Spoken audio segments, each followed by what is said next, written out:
vendu ce domaine-là, à ce prix-là. Elle dit oui. Il a vendu ça à ce prix, oui, c'est à ce prix-là qu'il va. Pierre dit, les mêmes hommes qui ont enterré ton mari là, ils arrivent, ils sont à la porte. Ils vont venir te prendre aussi pour aller t'enterrer. Vérité. Automatiquement, elle est tombée et elle est morte. Nous jouons avec le Saint-Esprit. Oh, on parle de la fête des Pentecôtes. Et on n'a même pas peur. Pendant que la Bible est en train de nous dire que tu peux m'insulter, moi Dieu. Tu peux insulter Jésus-Christ. Tu peux insulter mes anges. Tu peux insulter tout le monde. Mais le blasphème contre le Saint-Esprit, ça ne sera pas pardonné. Et toi, tu mens sur le Saint-Esprit pour dire aux gens, oui, je vois. Oui, donne-moi telle somme. Oui, donne-moi telle somme. Mais tu es déjà, en fait, tu es quelqu'un de l'enfer déjà. En fait, toi, tu es sur la terre là. Tu es déjà dans l'enfer. Parce que ce péché-là, la Bible te dit qu'il ne sera pas pardonné. Oh yes. Alléluia. Amen. Alléluia. Amen. Et nous avons vu l'histoire de Pierre dans la Bible. Combien sommes-nous qui sommes des serviteurs de Dieu, qui pouvons opérer des miracles, des grands miracles, comme le Saint-Esprit le veut. On parle d'effusion du Saint-Esprit. On parle du Saint-Esprit qui nous utilise. On parle de l'Esprit de Dieu qui est avec nous. Amen. On parle du Saint-Esprit qui nous utilise quand on organise nos programmes. Mais pendant qu'on parle de cela, l'Esprit de Dieu, qu'on dit qu'il nous utilise, n'est pas prêt à nous utiliser pour guérir même quelqu'un qui a mal à la tête. Oh. Pousse. Le Saint-Esprit n'est pas capable en nous de guérir quelqu'un qui a mal aux pieds, de guérir même un cancer, de guérir quelqu'un, un bébé qui est soit né, qui est mongol, de guérir des handicapés dans des hôpitaux. Le Saint-Esprit n'est pas capable. Pourquoi il ne le fait pas? La Bible dit, là où Pierre était, ils ont mis des malades. De sorte que lorsque Pierre passe, son ombre aussi commence à guérir tous ceux qui sont malades. Oh, la Bible dit, quand vous lisez plus loin, la Bible dit que les possédés, ceux qui étaient possédés des démons, ils ont été libérés. Amen. Je vais parler de la libération. Amen. Parce que le Saint-Esprit, quand il arrive quelque part, il apporte la libération et la liberté. Amen. Nous allons lire un passage qui va nous conduire dans cela. Amen. Prenons, nous allons prendre 2 Corinthiens, chapitre 3, le verset 17, qui va nous conduire dans la liberté. Et on va voir 2 Corinthiens 3. 2 Corinthiens 3, verset 17. Verset 17. Ok. 2 Corinthiens 3. J'ai trouvé. Vas-y. Parole de notre Seigneur. Amen. Or le Seigneur. Oh le Seigneur. C'est l'Esprit. C'est quoi? L'Esprit. Oh le Seigneur c'est quoi? C'est l'Esprit. Oh le Seigneur c'est l'Esprit, n'est-ce pas? Oui.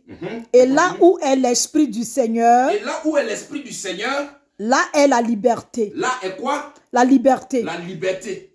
Donc quand l'Esprit de Dieu est quelque part, il y a la liberté.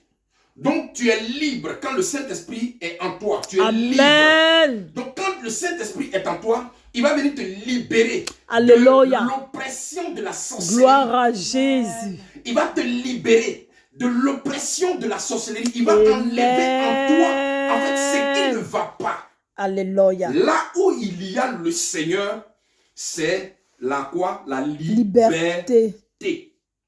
Alléluia. Amen. C'est tout simplement la liberté. C'est ça. Là où il y a le Seigneur. Où il y a l'Esprit du Seigneur. Là où il y a l'Esprit du Seigneur. Là est la liberté. Là est la liberté. Le mot Seigneur se traduit en grec comme kurios. Amen. En grec, le mot Seigneur, ça se traduit comme kurios. Kurios. Amen. Dans le grec. Amen. Ce qui signifie propriétaire. Alléluia. Ce qui signifie propriétaire. Écoutez-moi, le Saint-Esprit est ton propriétaire. Lorsque tu es dans une maison, tu ne peux pas te permettre tout. Alléluia.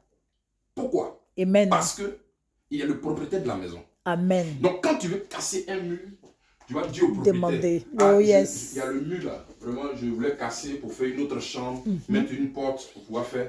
une autre chambre. Amen. Le propriétaire va te donner son accord. Il va te dire, vas-y, tu peux casser, tu peux mettre une porte. Amen. Mais quand tu vas sortir de la maison, je voudrais que tu refermes la porte. C'est ça. Pour remettre la maison comme elle était. C'est pareil avec le Saint-Esprit. Amen. Quand il rentre dans ta vie, en fait, ta vie devient sa propriété. Amen. Pourquoi dans l'église, l'église n'est pas forte? Pourquoi l'église ne peut pas opérer des grands miracles? Pourquoi les pasteurs ne peuvent pas opérer en fait comme le prophète Kakou Sévérin dans son temps? Pourquoi les prophètes d'aujourd'hui ne peuvent pas opérer dans cette dimension-là? Et puis ils vont toucher des feux étrangers. C'est tout simplement parce qu'ils ne laissent pas leur vie au Saint-Esprit pour que l'Esprit de Dieu soit le propriétaire de leur vie. Donc, je vais reprendre le mot Seigneur. Se traduit dans le grec comme Kurios, qui signifie propriétaire. Alléluia. Donc le Saint-Esprit est ton propriétaire. Amen. Quand tu veux faire quelque chose, tu demandes au Saint-Esprit. Lorsque tu veux voyager, tu demandes au Saint-Esprit. Lorsque tu veux manger, tu demandes au Saint-Esprit. Quand tu veux entamer un projet, tu demandes au Saint-Esprit. C'est lui qui te donne d'abord l'accord avant que tu ne commences ce que tu veux commencer. Yes, hein? Pourquoi? Parce qu'il est ton propriétaire. Amen. Mais quand tu ne lui poses pas de questions, Hey. on dit le Saint-Esprit est comme quoi? Comme une colombe. Il est doux comme une colombe. Donc quand tu ne lui poses pas de questions, là, il reste là dans son coin. C'est ça. Il est doux comme une colombe. C'est ça. Si tu ne lui poses pas de questions, ah, je veux me marier. Voilà un homme qui est